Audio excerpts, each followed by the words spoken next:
कितनी भी कमियां रही हो, परंतु एक अच्छी बात आम आदमी पार्टी के नेताओं में ये जरूर है कि आखिरी में गलती मान लेते हैं। एक बार जोरदार तालियां। कि तू इधर उधर की ना बात कर, तू इधर उधर की ना बात कर, ये बता कि काफिला कैसे लुटा। जब वो स्वाति मालीवाल को अपने घर में बुला करके उसके साथ दुर्व्यवहार कर सकते हैं, तो आतिशी जी आप भी कोई दूर नहीं है। कल को आपके लिए भी कोई घटना दुर्घटना ना हो, इस बात की मुझे चिंता है। रेखा जी शुरू करेंगी, चलिए।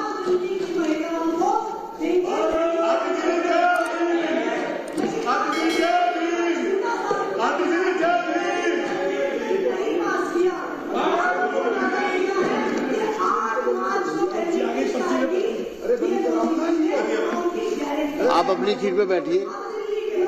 संजीव जी आप अपनी सीट पे जाइए। जितनी मर्जी स्लिप वहां से भी भेज सकते हो आप।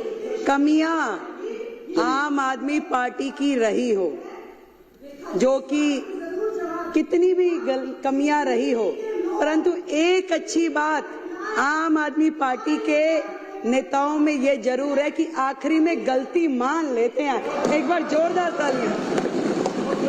आज स्वयं आतिशी बहन ने कहा कि हम बाकी सारी चीजें जो उन्होंने एक्सेप्ट करी, आप सबने जो कही बहुत बढ़िया बात है। और इसी प्रकार केजरीवाल जी ने स्वयं माना कि मैं यमुना साफ नहीं कर पाया, मैं पानी नहीं दे पाया, मैं गलती मानता हूँ, मुझे और समय दे दिया जाए। ये बहुत अच्छी बात है कि आखिरी में आकर के अपनी गलती मान लेना भी एक गलती का सुधार है।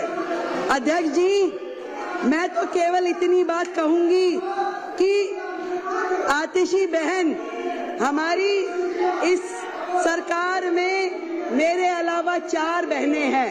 मुझे चिंता होती है आतिशी जी की, बहन है हमारी, कि आतिशी जी आप केजरीवाल साहब का इतना साइड ना लीजिए, और आपसे कहना चाहूंगी कि तू इधर उधर की ना बात कर, ये बता कि काफिला कैसे लुटा। और आज केजरीवाल जी आपको यहाँ फंसा के न जाने कौन से बिल में घुस गए हैं। जब वो स्वाति मालीवाल को अपने घर में बुला करके उसके साथ दुर्व्यवहार कर सकते हैं, तो आतिशी जी आप भी कोई दूर नहीं है। कल को आपके लिए भी कोई घटना दुर्घटना ना हो, इस बात की मुझे चिंता है। जब स्वाति मालीवाल के साथ कुछ हो सकता है, उसको घर में बुला के राज्यसभा सांसद को, आतिशी जी आप हमारी बहन है, मुझे चिंता है आपकी, आपको ध्यान रखना चाहिए। बैठिए, मुझे कार्रवाई, मैं चेतावनी देता हूँ विपक्ष को। अध्यक्ष जी, सीएजी की चर्चा पर, सीएजी की रिपोर्ट पर अब मेरी बारी में ये लोग ऐसे बोलेंगे, और मुख्यमंत्री थोड़ी सभ्यता रखनी चाहिए, करने दीजिए। थोड़ी सभ्यता रखें, आप साथी हो हमारे, थोड़ी सभ्यता रखें।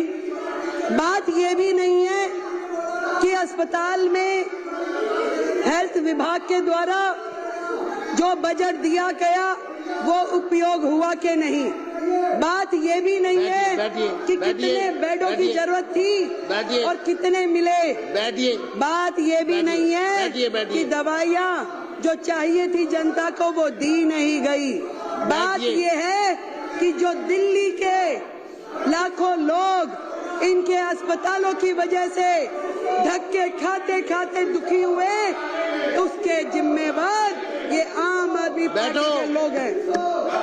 आप सीएजी से मत भागिए, बैठिए। आएंगे, चिंता मत कीजिए, बिल्कुल आएंगे। अभी आप सुनने का मादा रखिए। अभी ये देखिए, ये लोग क्या करते हैं, जब इन्हें पता है कि अब इनकी और उंगली है। आपकी मैडम का उसमें नाम है क्या? आपकी मैडम का नाम है क्या? मार्शल जनरल सिंह जी को बाहर ले जाए। चलो।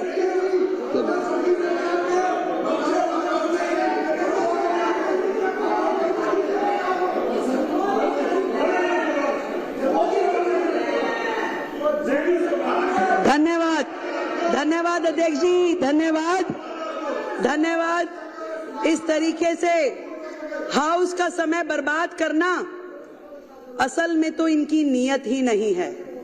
इन्हें मालूम है कि ये जो रिपोर्ट अभी तो केवल मात्र 2 रिपोर्ट सदन पटल पे लाई गई हैं तो इनके होश उड़ गए हैं।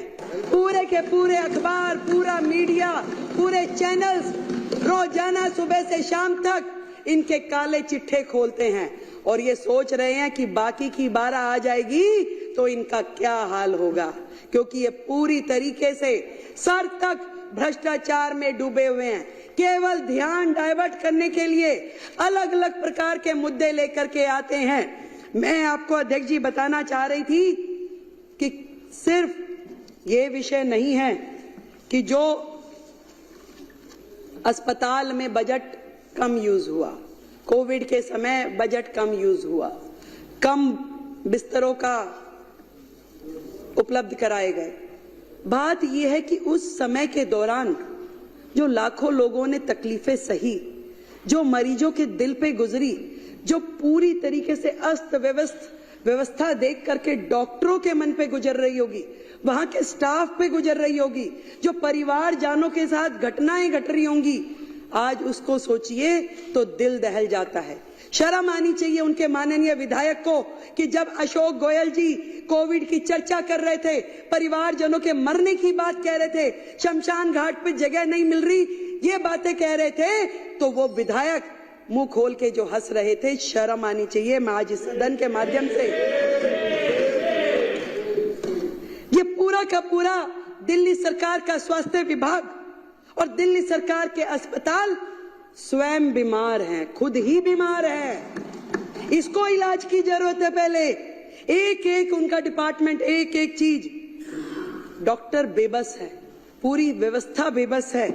आपदा के पिछले ये 10 साल स्वास्थ्य के नाम पे केवल भ्रष्टाचार हुआ है अध्यक्ष जी, केवल भ्रष्टाचार।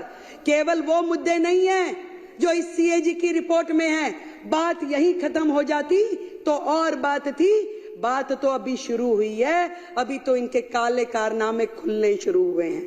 आज जब मैं अधिकारियों के साथ बैठी और मैंने उनसे पूछा कि बताइए भाई क्या है, तो मुझे ये समझ में आई कि मरीजों को नकली दवाइयां और नकली मरीजों को असली पेमेंट की गई उनके नाम पे असली पेमेंट की गई। और मोहल्ला क्लिनिक की तो जो हालत है, मोहल्ला क्लिनिक की तो ये हालत थी जहां मरीज भी नकली, जहां पे टेस्ट भी नकली, जहां दवाइयां भी नकली, परंतु एक चीज असली रही, पेमेंट असली हुई है, बाकी सब कुछ नकली। कितने मरीज आते हैं, अस्पताल बंद में भी पेमेंट हो जाती है। करोड़ों रुपए की मोहल्ला क्लिनिक के नाम पे पेमेंट्स हुई, परंतु उसकी कहीं से कहीं तक कोई भी अकाउंटेबिलिटी नहीं है। सफाई के नाम पे घोटाला, दवाई के नाम पे घोटाला, टेस्ट के नाम पे घोटाला, इलाज के नाम पे घोटाला, बेड के नाम पे घोटाला, भर्ती के नाम पे घोटाला। घोटालों की सरकार केजरीवाल।